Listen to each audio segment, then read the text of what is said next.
Oh my goodness, this has been a very comical type of display that you're seeing right here from NSNBC as they're comparing Biden to Truman, and this is this has been incredible as the similarities are quite the same. Truman was old, and a lot of people in the Democrats felt he shouldn't run. Not only did he sign the NATO bill, Truman actually says, we're going to win this and we're going to make the Republicans love it. So he got a lot of praise for that. And because he got a lot of praise for that, you know, it brought forth the the change, I would say, more than anything.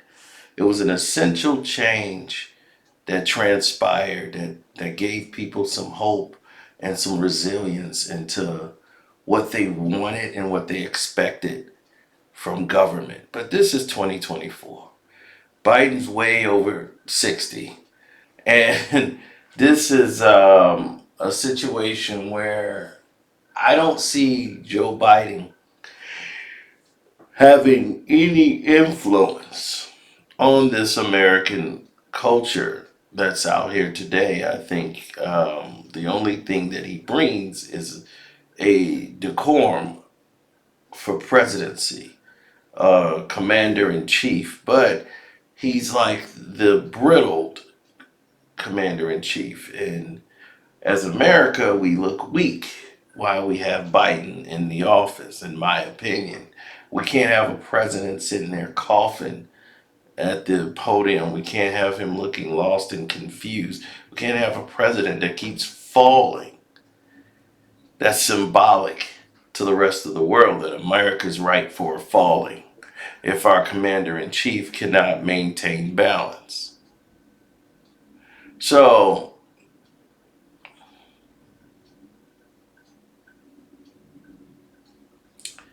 this has been a growing concern of the American public because the president's job is to make the people feel safe. That's the only job of the American president.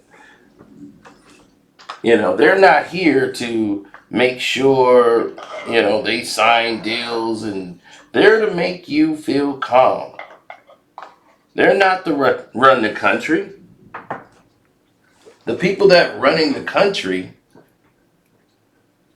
those people are doing their jobs. The people that are running the country, they know what they're doing. They're running the job to perfection. They're running the playbook. You have your governors, your generals. It's a whole round table committee of people making decisions to run the country. It's not ran and done the way you think.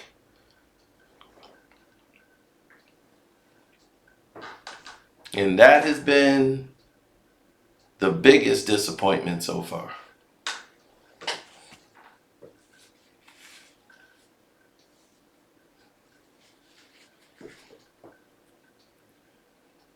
But they came up with the idea of having one guy in charge. So that keeps people calm. If you know that there's one person you can focus on that's running the whole world. Oh, the United States is of America. We got a president in there. We got one central focus. But it's then basically in focusing on a round table, then you don't know who's running it, who's making a decision, and Americans will feel unease. And now when they see Biden, they don't feel at ease. With Trump, it's like a child's in the office running around. So it's like you don't really understand or feel, secure with any one of those guys in the position. Now, the way I see it is going to be simple. I think that people need to take an approach that means something to them. They need to take an approach that's going to mean something down the long run, down the full stretch of this thing. Because right now, from what I'm seeing, I'm not seeing solidarity. What I'm seeing here is more detachment. About NATO, he talked about Sweden, he talked about all the important parts of his agenda moving forward. And time and again, it seems that he put the Speaker of the House behind him in an uncomfortable position. It's kind of hard. It's kind of hard not to cheer for freedom. Kind of hard not to cheer when somebody says we're going to stand up to Russian aggression. Kind of hard. IVF, you name it. Time and time again, Republicans were put in this terrible position of having to sit down on issues that the overwhelming majority of Americans supported. And when they shouted at Biden, he gave better than he got. I mean, he went after him time and again, at one point going, hey, come on, wait a second. Read the bill. I know you know how to read, right? Yeah, he could not have asked for a better foil in that room last night. I mean, the things he was looking for applause on and got them on one side and not the other were things like Putin is bad. We should be helping Ukraine. Democracy is good. What happened on January 6th was bad. That we need to fix immigration, and there's a bill sitting in the Senate that will fix the immigration problem, or at least help to fix it. They wouldn't clap for that, even as the cutaway to James Langford, of course, the Republican who co-authored that bill in the Senate, nodding along to President Biden and mouthing the words, "That's right," as the President of the United States talked about what the bill would do. I think bigger picture, though, Joe, as we know when we talk about in this show, Democrats, supporters even of Joe Biden, have had the live question going into this campaign, is he up to it? Is Joe Biden up to it? And he answered that resoundingly last night with his performance. And I think the texts I was getting at the beginning of the speech were phew, like he's going to be okay, ending with wow.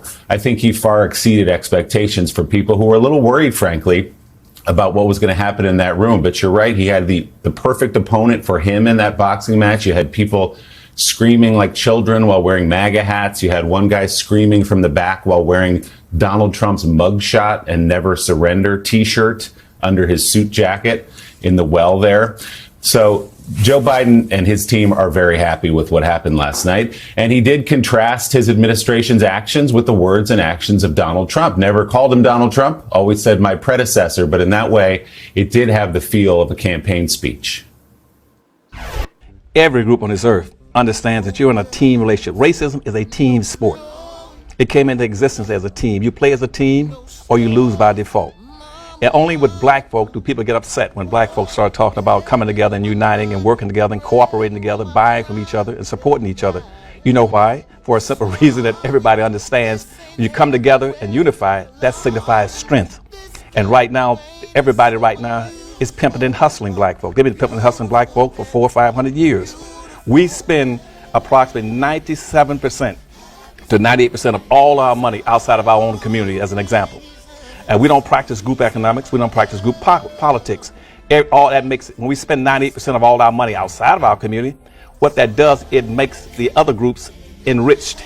They now are living off of two incomes. They live off of 100% of their money and 98% of our money. And what are we left with is 2%. Where everybody else is living off of 198% of everything, we live off of 2%, which makes it impossible. And so you start talking about unifying black folk, that's a threat. They're saying, you're going to cut off your money from us? You're going to cut off, we're living off of two incomes. You're going to reduce us down to one income? That's a threat to them. Also, it's a threat when you start talking about unifying blacks and looking out for your own people. That means political possibility of uniting as a political force in this country, which nobody wants to see. That's a threat because all the rest of the people in society are living privileged lifestyles based on what they came in here and got as immigrants. Black folk never had those lifestyles. So yes, it's a threat to them.